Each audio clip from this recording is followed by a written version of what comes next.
Welcome to The Explainer. Today we're going to talk about something that, well, it pretty much goes against everything our modern world preaches. We're talking about grace. Ever feel that? Like you just can't afford a single mistake? It's a feeling a lot of us know, right? We're living in this world of constant scorekeeping, of cancel culture, where the pressure to be perfect is it's overwhelming. You're supposed to have it all figured out, but deep down we're all just crying out for a little bit of grace for ourselves. And that right there, that creates this huge tension.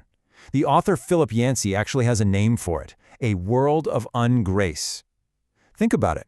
It's a world where you feel like you have to earn any favor you get, where forgiveness feels like this super rare thing.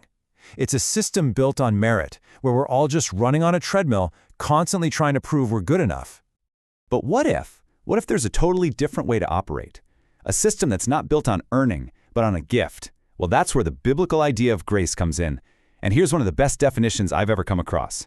Grace is God's favor, lavished on the utterly undeserving. Okay, so let's really break this down, because this is the core of it all. On one side, you've got merit. Simple. Think of it like your paycheck. You work, you get paid. It's a reward you earn for what you do. But then you have grace, and grace is the complete opposite.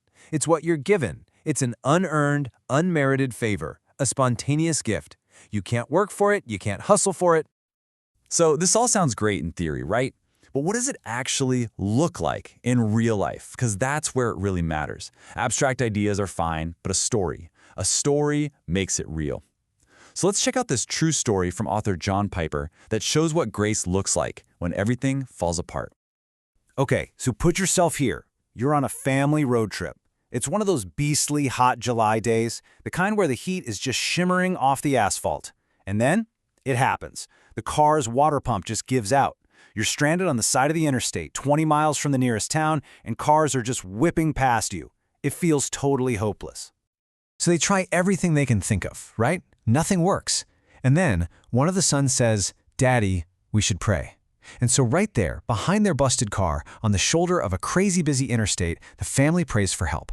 They pray for what they called future grace. And in that one moment, when they stopped trying to fix it themselves and just asked for help, something incredible happens. And it's a perfect picture of grace in action. They literally look up from their prayer, and a pickup truck is pulling over right in front of them. And guess who's driving? A mechanic.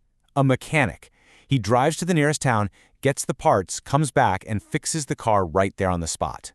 See, grace didn't show up because they were master mechanics. It arrived as this totally unexpected, unearned gift right when they needed it most. Wow, what a story, right? It gives us this really powerful, real-world picture. So now, let's kind of zoom out a bit and look at the theology behind it to really understand how this whole gift of grace works, because the Bible is actually super specific about the mechanics of it all. The Apostle Paul, he made this distinction crystal clear. In his letter to the Romans, he basically says, look, if it's by grace, it can't be based on what you do. It's one or the other, they can't exist together. The second you try to earn grace, well, it's not grace anymore, is it? It's just a wage.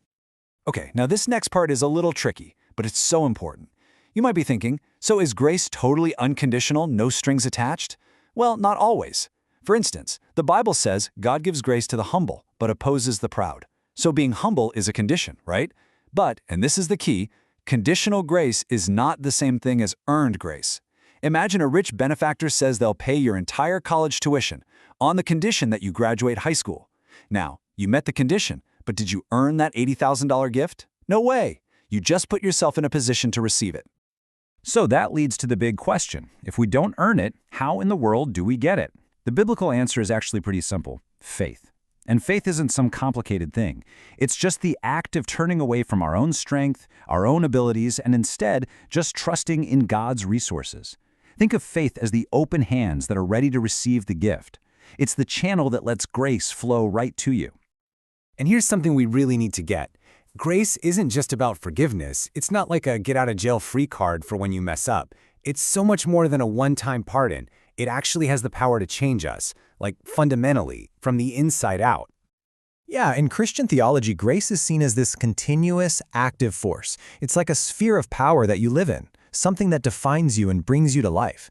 It's what gives you hope, helps you get back up when you fall, and actually empowers you to become a person who reflects the love of the one who gave you the gift in the first place. It's a journey, an ongoing transformation. So that kind of leaves us with one final thought, doesn't it? If grace really is this constant spring, always ready to flow, and if it's a gift that you can't possibly earn, then the only question left for you, for me, for all of us is, how will you receive it today? So if you found this explainer helpful, or maybe inspiring, entertaining, and informative, please share it with someone, give it a like, and be sure to subscribe. And keep an eye out for the next upload. Thank you so much for being here.